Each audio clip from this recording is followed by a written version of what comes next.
All right, so this is going to be the last year of the Kia Stinger.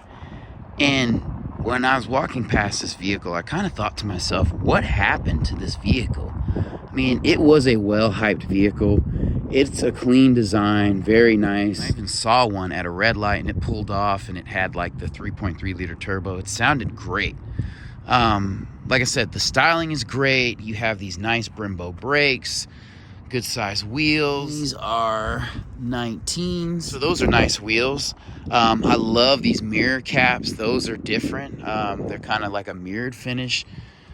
I don't like these scoops, hood scoops, and the fake scoops on the side. I wish those were real, especially, you know, with the Brembo brakes, but most people wouldn't know that. But to me, this vehicle looks good front and back.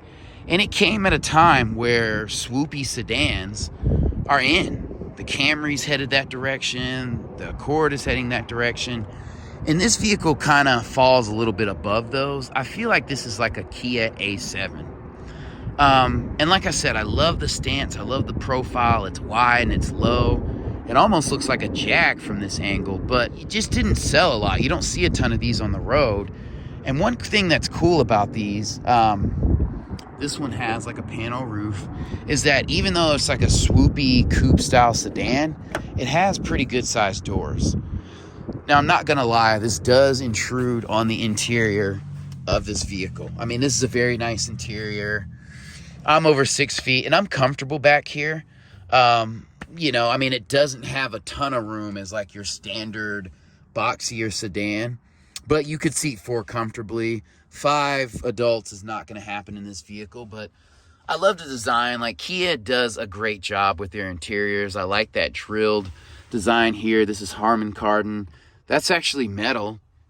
And I like the contrast in this sedan.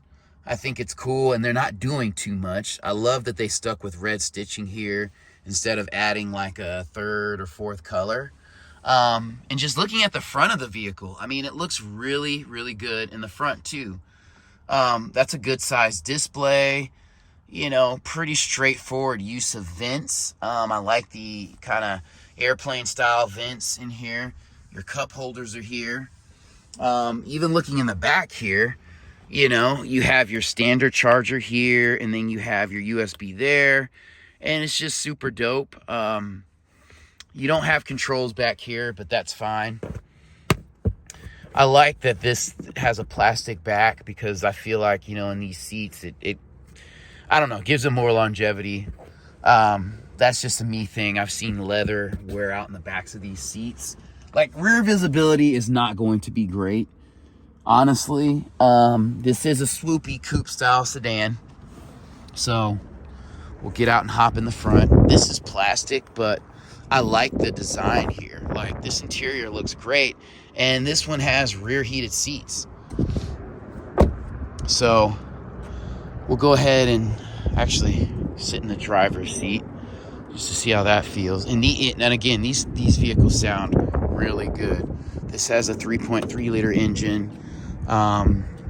It's turbocharged. It definitely sounds good when it's pulling off. So, solid closure. You have memory seats in here. You have kind of like a metallic finish. It's not metal. But sitting in this seat, like, you don't feel like you're sitting low slung. This is a good ride height. I'm comfortable.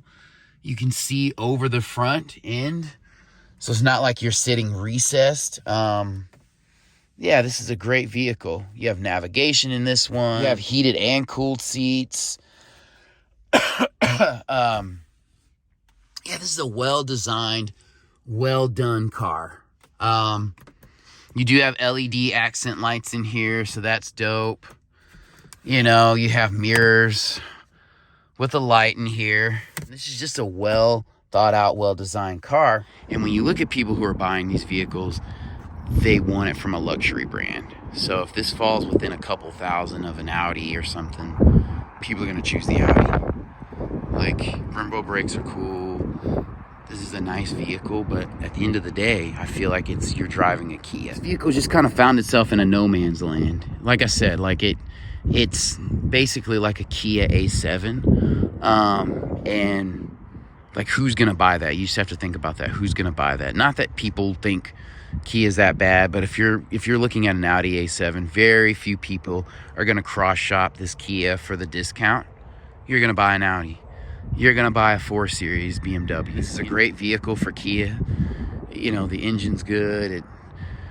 I've ridden in one. It rides good. It's a solid vehicle. But at the end of the day, if you're shopping for an Optima, you're probably not going to get this vehicle. If I had 2 kids, not really a practical vehicle. The Optima is going to be a little bit more practical. And if I wanted something better appointed, better looking, I'd grab a Camry. So it does have nice features, like it has an automatic tailgate. So I press a button in the front and this popped up. This is great utility. I love, you know, the ambition of Kia here. But if I was considering a Kia Stinger, I would also consider a Tesla, you know, a Model 3. The way cars are going, I'd probably pick up the Tesla over this car. If I was in the market, you know, you have a single person with maybe 1 kid, maybe not a nuclear family, then yeah, I'm gonna go with the Tesla. I can pick my kids up in the Tesla. I can, you know, do everything I would do with this vehicle. That engine looks good though. I love that it's longitudinally mounted. That's pretty dope.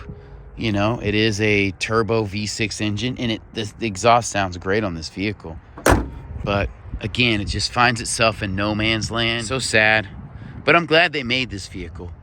You know, their next one will probably be electric.